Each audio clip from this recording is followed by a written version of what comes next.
welcome to Newsek Sunday Guardian Roundtable. We have with us Dr. Ramel Tikku. He is the Director of Internal Medicine at Max, and after which we will also be talking to Dr. Harsh Mahajan of Mahajan Imaging. But first, we have Dr. Tikku with us. Dr. Tikku, a name that is very much in demand. I mean, for all the right reasons and some of the wrong. I was hoping we were done with this COVID wave, but second surge is back again.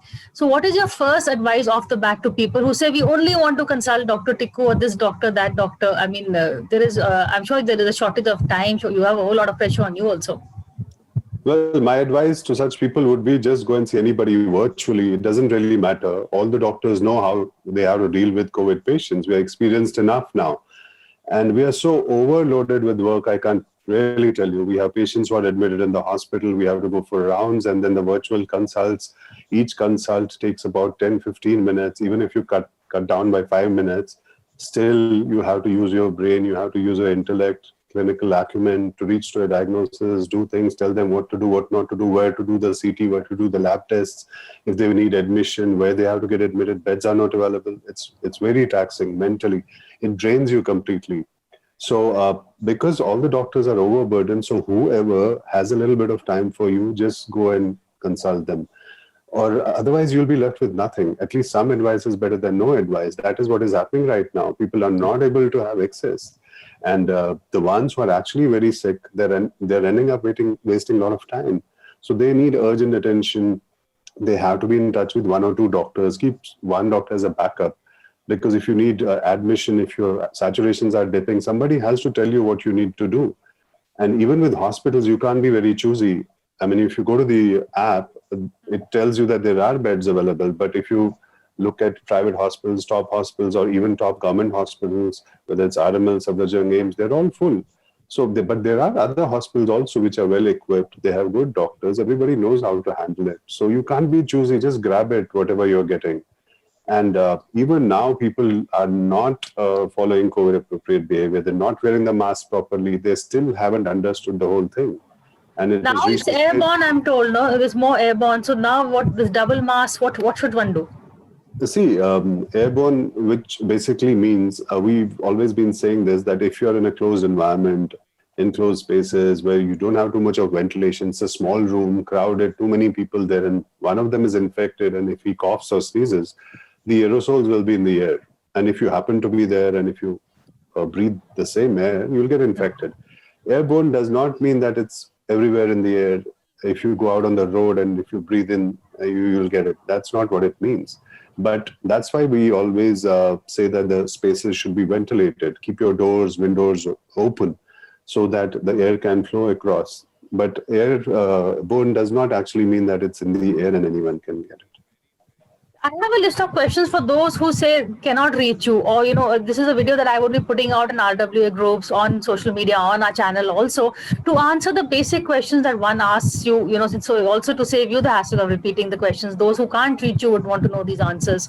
So supposing they show the symptoms of COVID, which is, show the oxygen, what are the first symptoms to show that you have COVID? I'd rather you tell us. See, initially in the first 5 to 7 days, it behaves like flu, any other flu. Like fever, body ache, headache, cough, cold. And then usually 5 to 7 days later, it can progress in certain cases to pneumonia when the lung involvement happens.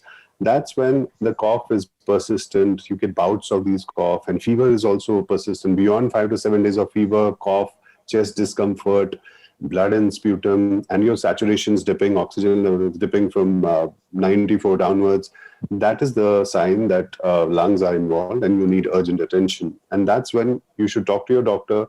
Maybe you need a CT scan. Maybe you need an admission. Maybe you don't even need an admission, because if it's a mild pneumonia, there is shortage of beds. You can be treated at home also. If your saturation is less than 90%, then obviously you need to rush. But 90 to 94 is a gray zone where sometimes you can be treated at home. If the beds are not available, you can have oxygen there. You can have intravenous steroids. You can make a sort of a mini ICU if beds are not available. Ideal situation is that you should be in the hospital.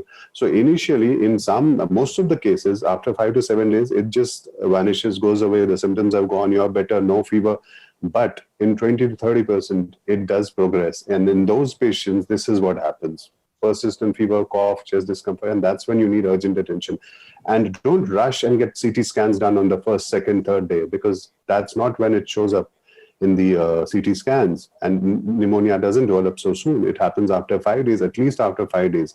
So till then, you have to also do the blood tests, or maybe repeat a PCR test if your first one is negative. We're seeing a lot of negative tests now also. So blood tests, repeat PCR, CT scans. When to do the CT scans? You have to do it at least after 5 to 7 days. You need expert opinion for this. Don't go by WhatsApp forwards that just because some friend had it and he did it on second, third day, you also do it, or somebody's telling you have steroids. Now they're starting steroids from day one, which is not how it should be. It increases the viral load initially. So steroids come much later, once you have lung involvement, once you have desaturation, you're breathless, you have persistent cough. That's when you need steroids. So it can do more harm than good if given early on in the disease. I mean, the doctor is the best judge. He will tell you what you have to do, what you don't have to do. And don't panic. Just be in touch with your doctors. Just keep a track of your oxygen saturation, temperature. Do the blood test every 3-4 days. If the blood test show up something, inflammatory markers are high. If you're clinically, you have fever ongoing beyond 5-7 days, that's when you do a CT scan. And if it shows mild pneumonia, it can still be treated at home. If it's moderate to severe, you should be in the hospital. So that is my advice to people.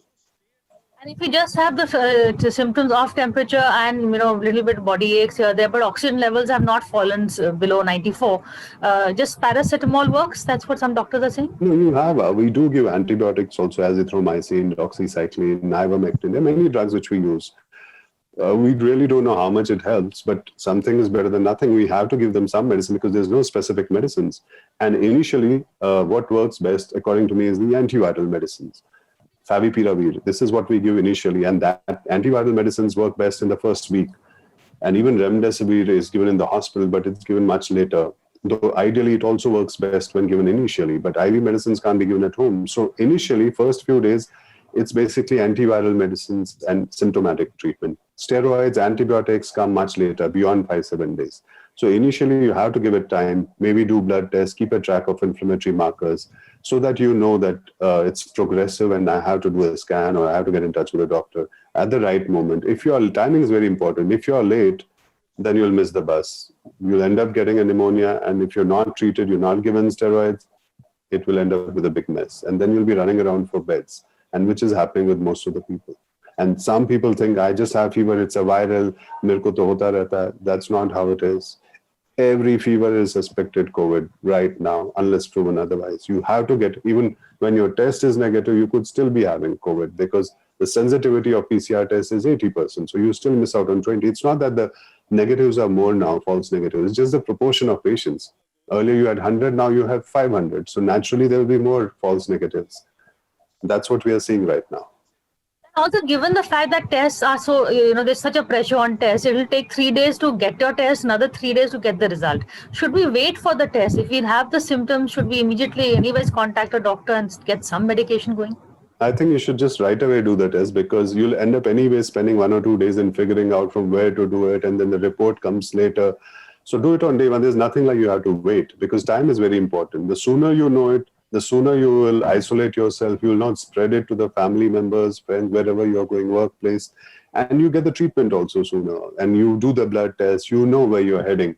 So there's nothing like wait. If you have fever, flu-like symptoms, do it on day one only.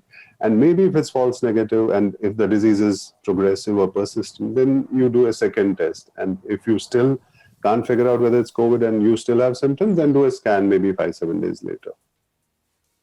Now that you've read about the shortage of medicine, especially favipiravir, remdesivir, of course, is prescribed by the hospitals. But favipiravir off the counter, we are not getting it. Are there any alternatives that you can suggest? There's no alternative. You get many brands of favipiravir, but whichever brand you get, if it's available, I think there's too much of hoarding which has happened. And I don't know how they're able to manage that, but a lot of people have kept it at home, which I'm aware of, because my patients tell me that I have it. I bought it some time back. That's not what they should do, because they might actually not need it. And somebody who really needs it is not getting it. And apart from that, it's got to do with the fact that so many people have been infected at the same time. There might actually be a shortage. If there's a shortage of ICU beds, oxygen, obviously, so many people, there's an exponential increase in the numbers. A couple of weeks back, we hardly had COVID patients. And now it's like 25,000, heading towards 30,000. It might be more. And that's why the government had to enforce this lockdown now for a week. Because if we don't do it, then I don't know, maybe your system will collapse the way it did in Italy, New York. It happened all over the world in the first wave only. But this is what we need. Restrictions right now are badly needed. One, it breaks the transmission of infection. And second, it gives you time to form a strategy to ramp up this infrastructure, get some more ICU beds. And that's what we need right now. At least 1 week will give us that much time. And the government has to decide later on, depending on the situation at that point of time, do they want to extend it, not extend it. And the best part is that essential services will be on.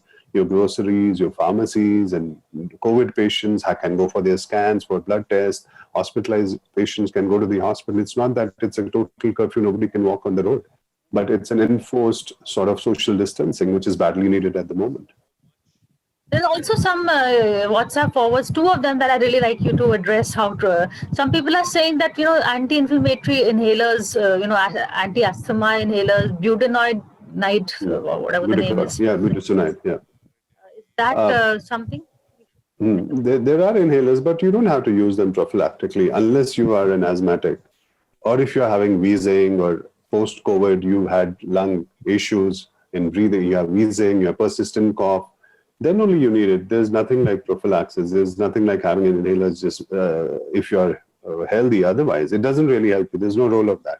Unless you have an ongoing chest issue, or if you're an asthmatic, then better to start it early enough. Even if you're an asthmatic and you had a cough, cold, maybe it's flu, maybe it's not a COVID, but start it early enough, because the tendency for these viruses is to eventually progress to the lungs. So for those patients, it makes sense, but not otherwise healthy people. They should not be taking inhalers unnecessarily. And one more question. If you don't have access to oxygen, there's also a shortage of oxygen. Now somebody's saying, lie on your stomach, do some deep breathing exercises. Is there something that what are the exercises you tell someone? And if you immediately don't get oxygen, what should one do? See, lie on the stomach makes sense because prone ventilation does help. It expands your lungs. So if you're desaturating, if your saturation is less than 94%, you can do that at home. But how long can you do all that? I mean, it's basically buying time. Even getting oxygen, people are buying oxygen concentrators and stuff like that, but that's not the treatment. That's again a stopgap till you reach the hospital. But at least something you're getting, making you comfortable. So till then, if you have access to nurses at home, if you can involve some home care team, which makes a mini ICU at home, gives you oxygen, intravenous steroids, antibiotics, keeps a track of your health, at least you're being taken care of. But ideal situation is that you should be in the hospital, because you won't get remdesivir, you won't get plasma, the doctors won't be there, because every moment your clinical condition keeps changing, and you have to do frequent blood tests. But what do you do if you don't have a bed? This is your last resort. You have to get oxygen at home. You have to have access to doctors at home. There are doctors who are going and seeing COVID positive patients at home, taking care of them and adjusting their BiPAPs, the non-invasive ventilators, and advising them. I mean, we have to do that. There is no way out. But now they've increased the number of beds, hopefully, and with the enforced lockdown, now enforced social distancing should help to reduce the numbers. Otherwise, the way things are going, eventually the system might collapse. How dire is the shortage of remdesivir? Well, I'm not aware of that, because in our hospital, I haven't faced that issue with my patients. But I'm sure there must be a shortage, because that's what is being written and spoken about. I've seen it on TV. There must be a shortage because so many people need it right now. So they're increasing the manufacturing. I read it yesterday. The government is increasing the manufacturing. See, the problem is that when so many people fall sick at the same time, there will be shortage of things. So that is why we always used to say that if there's an exponential increase, the system will collapse. That is what happened abroad.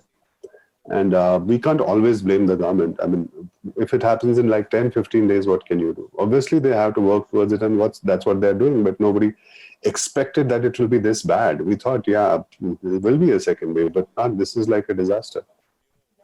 And the vaccinations, they're not able to handle the new mutation. Is that how true is that? Well, that's not the case. We've inoculated, more than 12 crores, but majority of them have had just one dose. I think around 10 crores, more than 10 crores. So it doesn't give you enough protection. So, and vaccines are not foolproof. They're not 100% efficacious. The ones which we are using are 70 to 80% efficacious. And that only after 2 weeks post the second jab. So majority of people have just had one jab, and you can't blame the vaccines. But the best part is that in my experience, the ones who had at least one jab, they're not getting that severe disease. They're getting it, but the proportion is much lesser. And the ones who had two, they're definitely having a very mild disease. The doctors who've got it, majority of them have been inoculated with two jabs, and they're not having severe disease. They're not needing hospitalization, at least 90% of them. So that way the vaccine helps. So there should be no hesitancy. Vaccination is the ideal thing that will always pull us out of this. Maybe the benefits of vaccine will come much later, 6 months down the line, because right now it's 10 crores. We need to at least inoculate 70, which will take at least 6 months to 1 year. Thank you so much, doctor. Stay safe and stay sane also for all that you're doing. And we're going to take a break. And after that, we're going to have a chat with Dr. Harsh Mahajan. But after a break.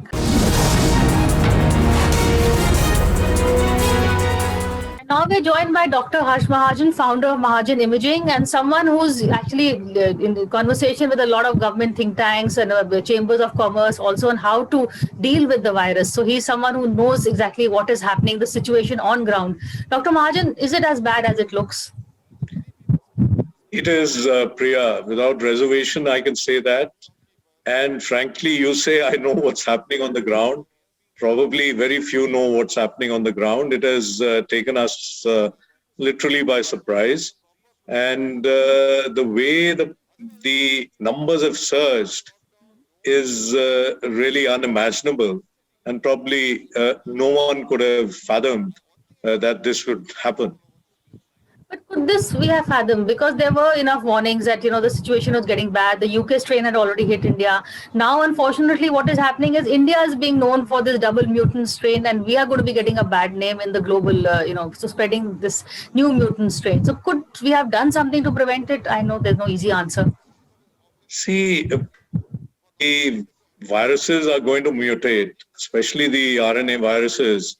That's a part of how they are. They are very clever. They always try to remain one step ahead of whatever you do. And this double mutant virus was first found in Maharashtra in October. And after that, we have seen that there was a surge, especially in the last few months in Maharashtra.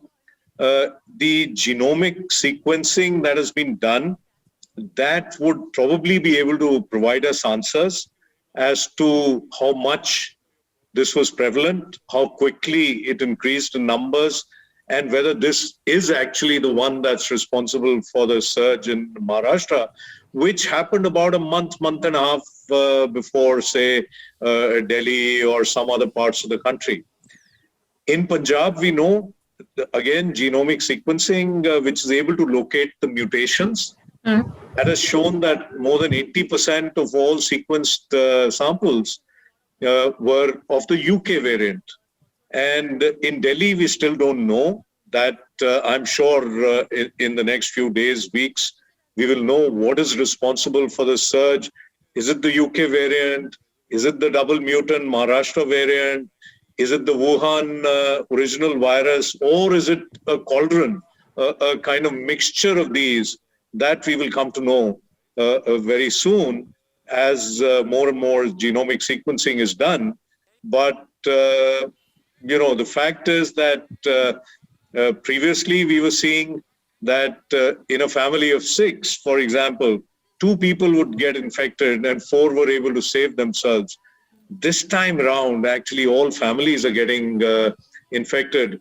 We do know that the UK strain is more infectious, 40 to 70%, as compared to the Wuhan strain.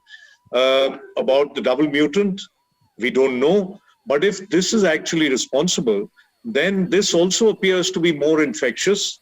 The UK strain was similar in virulence to the original strain.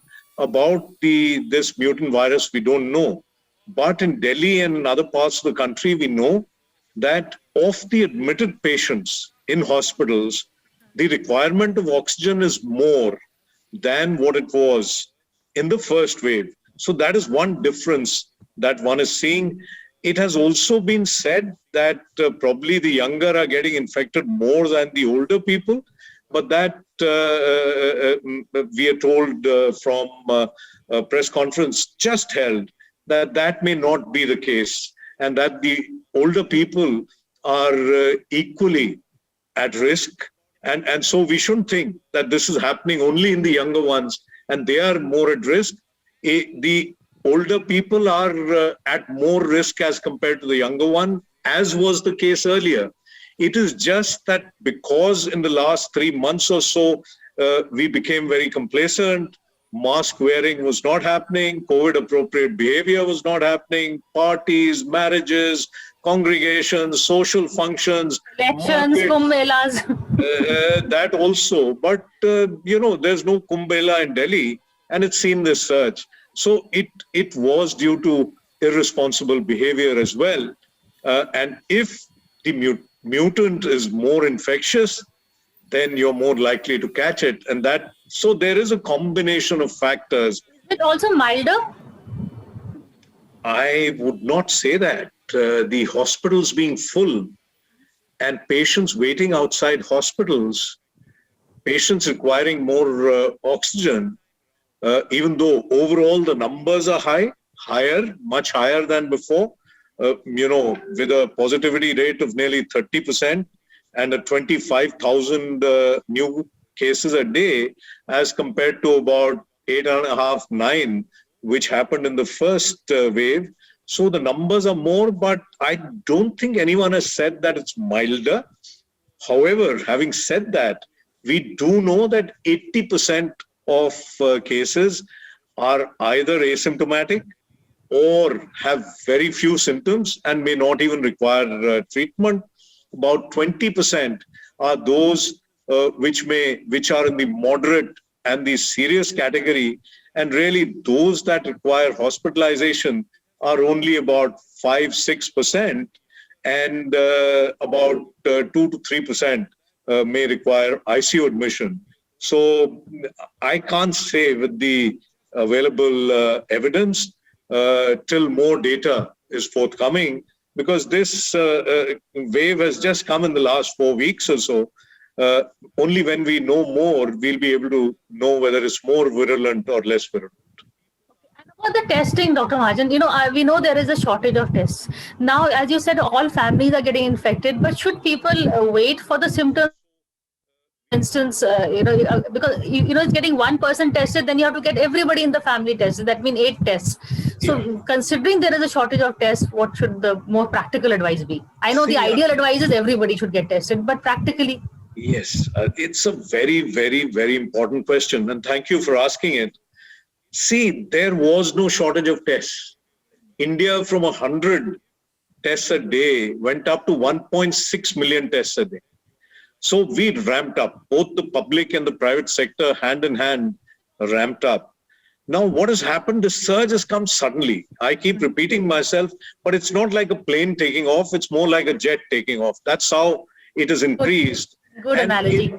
And in Delhi especially, we were doing 100,000 tests a day, out of which 70% were RT-PCR, amongst the highest in the country.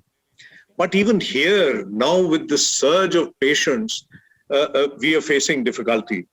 Now, we need to somehow reduce the number of patients or people who need a RT-PCR test. The first thing that the government should do is do away with this requirement that when you move from one state to another within the country, you need a RT-PCR test.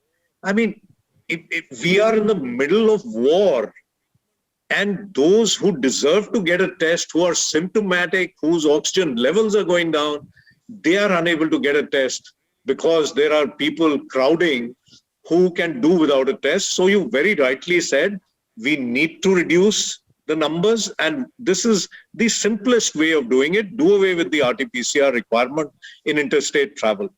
Number 2, there are people who get exposed to a COVID positive patient. They have to isolate themselves in their homes and not come in contact with people. These are people who, if they isolate for 7 days, 8 days, they may not require a test. These are people who are actually, again, queuing outside centers to know. The third variety of people are those who get exposed and then rush to a center to get a test done. We know that the average incubation period of COVID-19 is 5 days. It varies from 2 to 14 days. So these people, if they come in first on day 1, day 2, day 3, they'll test negative, then they'll come again. So this is repetitive testing. Even if you have to come in for a test, come on day 5, day 6, and get only one test done. Also, even the symptomatic people in this pandemic, where there's such a huge surge, anyone having symptoms has to presume that he is positive. And if you are not able to get an RT-PCR test done, don't think that I don't have COVID. Follow all the COVID appropriate behavior, isolate, don't give it to your family members, don't go to office. In any case, the Delhi government has today announced a curfew. So stay at home, don't rush for a test. That is the only way we can reduce the numbers. I mean, this is the private sector saying we want to test less so that those who are deserving of the test get it first and they don't have to wait in the same queue as those who are less deserving or who may not require it at all. I think I'm glad someone is actually saying this because, you're seeing the situation on ground. There's a shortage of tests, shortage of oxygen, shortage of even key medicines like Fabiflu, Favipiravir. Are there any options available, options that you can suggest for the medicines? See, the medicine and the treatment protocol is well set out by the government of India, and that includes some drugs. All the drugs that you named actually do not have a great role to play, but they are being given because they are cheap drugs and there is no alternative. In 80% of the patients with mild disease, you may need nothing. It gets okay on its own. This is the protocol followed in the West, in the US, in England. Patients were not given anything unless your oxygen level dipped to below 94%. And that then you required some active intervention. And in our country today, we have a very robust telemedicine system that's come into place very quickly.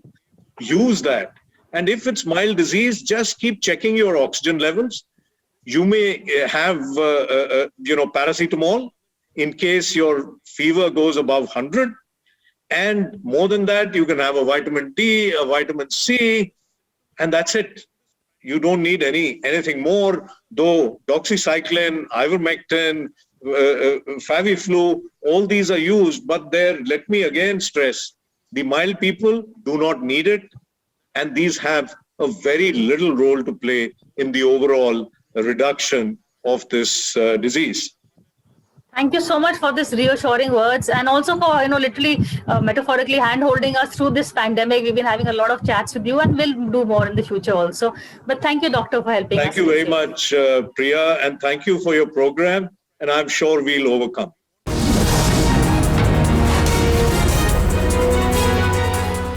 For more such videos, subscribe to the NewsX YouTube channel, hit the bell icon.